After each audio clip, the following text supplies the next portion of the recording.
After the first sin was committed in the Garden of Eden, man was separated from the presence of God.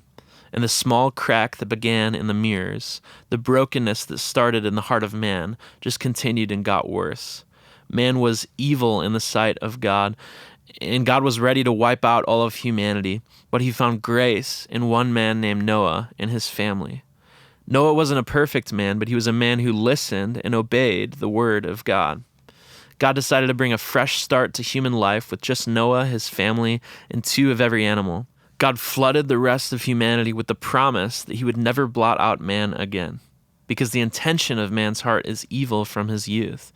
And even though God showed grace and gave another chance, humanity continued to try and fix its incompletion and look for glory to reflect, but instead reflecting sin, evil, and brokenness.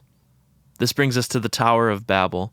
When God created man in Genesis 1, the Trinity said, "Let us make man in our image." But the broken mirrors of men in Genesis 13 said, "Come, let us make bricks.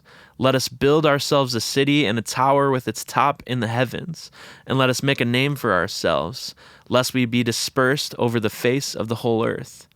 God called man to spread out and live within his kingdom. But instead, man wanted to build up and make their own kingdom. God destroyed their tower and spread out the people, making them speak in different languages so they couldn't understand one another. Man was looking for glory, but rather than finding glory in the presence of God, we looked for it in ourselves. We wanted to be famous, powerful, to be our own gods and reflect our own glory. But when we as broken mirrors reflect ourselves as God, we just reflect evil, selfishness, pride, and destruction. We may build big buildings, advance technology, earn money, and make a name for ourselves, but we'll still be left broken, imperfect, incomplete, separated from the presence and the glory of God that we are missing.